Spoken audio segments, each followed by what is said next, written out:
So, Alex Sarr hasn't been that good, has he? I made a video right after the draft titled the Wizards just saved their franchise, and Alex Sarr has gone and he has shot 19% from the field in summer league, which is not good. You know, he has. Let me just read off his stat line for you real quick. He has averaged 5.5 points a game, 19% from the field, 11% from three, 50% from the line, with a true shooting percentage of 22.6, a 3.86 PER, and a 65 offensive rating. So, I am of the opinion that it's fine. He's gonna be fine. He's gonna be fine. And I want to just talk about why, right? So the main game that you're gonna see headlines from is the 0 of 15 game, which I'm not gonna defend any of these 0 of 15, 0 of 12, I think was one, performances from him. That's not what I'm here to do. He did not play well at Summer League. I'm not going to try and spin it any other way. He did play well defensively, but we're talking mainly about the offense here, aren't we? And he's going to be fine, guys. It's Summer League. Wemby had a couple of bad games at Summer League. He's not Wembanyama. I'm not saying that. But what I am saying is that Summer League is the time for experimentation. It is time to use parts of your game that you're not really going to use during an NBA season, because it's for development. It is for getting guys more comfortable with the ball in their hands. It's for guys to get more comfortable doing things that they don't normally do. And Alex Sarr is a 7'1" player with a 38-inch vertical. And for him to shoot 19% from the field is embarrassing. But he will ultimately be... he was the consensus number one prospect for a reason. Okay, also, do you just want to address the bias I have here?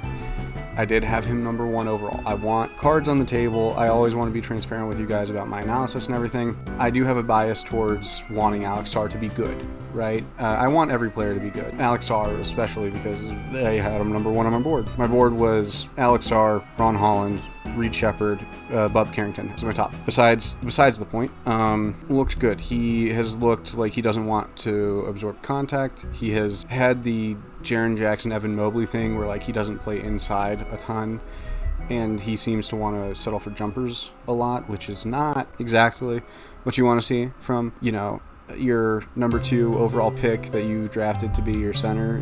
He was trying to play more like a 4, I think, in Summer League. But also, he's going to be playing the 4 this season, probably, because Wizards signed Valanciunas. That is not something I accounted for in my Wizards video from a couple weeks back, but, you know, that is a thing that happened, and it doesn't really change my outlook for Sarr as a prospect, necessarily. I was hoping that he would play more inside than outside, but they're leaning in the direction of, hey, we're going to make you a 4 that does more switchy things, you know, that ilk of player. And who's to say that that doesn't work? It didn't work at Summer League, but, you know, 82 games is a long season, and the Wizards aren't competing for anything. They're not going to try and win this year, you know, so, like, they have time to develop him. He can take his time with development. Also, it was disappointing because Reed Shepherd played very well. Ricochet didn't play particularly well. He shot below 40% from the field. He shot 25% from 3. He did only play in 2 games, and he did a lot of the things that we expected Ricochet to do. You know, he took threes, he was coming off screens, that sort of thing. He didn't look good off the dribble, but that's to be expected. He didn't look good off the dribble in France either. You know, a lot of these guys didn't look great. A lot of people didn't shoot good from 3 in Summer League this season. I mean, Dariq Whitehead shot, I think, 11% from the field, which, you know, there's obvious difference between Dariq Whitehead and the number 1 and 2 overall picks from this draft. But Dariq Whitehead was someone I was excited for going into his draft, so you miss with some, and a lot of that is probably due to injury. I wish the best for Dariq Whitehead, but, you know, sometimes things happen. I mean, at least he's not Jalen Pickett, you know. Jalen Pickett is a 25, I think, year-old rookie for the Nuggets, or not rookie, second-year player for the Nuggets that averaged less than 5 points a game on, like, 24% shooting from the field and 22% from 3. got benched during Summer League, and it seems like he might get waived, which, you know, I don't want guys to lose their jobs, but it does seem like he doesn't necessarily have the prerequisite skills to be in an NBA rotation, and that's why the Nuggets signed Westbrook and everything.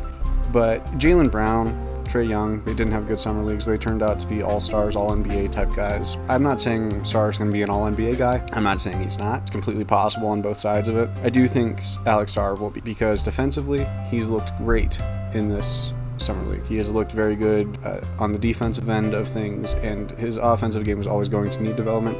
It looks like it'll need more development than most people thought. He did have a lot of flashes in the NBL. He did have some flashes in summer league, not a ton. I'm not going to pretend that he had a lot of flashes, but he did have a couple. And, you know, he's still very young. I believe he's still 19 years old.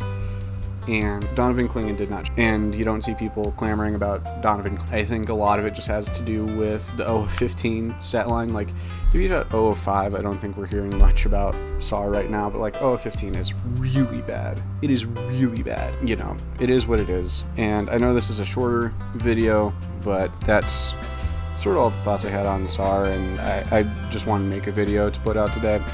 Real quick, leave comments below, because I'm gonna try and do a Q&A special for 1,000 subs. Gonna try and do that. So if you guys have any questions, basketball related or otherwise, you know, like if you want to ask me Pokemon questions, I like Pokemon a lot, you guys can do that. Leave a comment below and I'll answer every question I get for that. But yeah, thank you guys a lot for watching, and like, comment, subscribe, all that yada yada YouTuber stuff. Bye.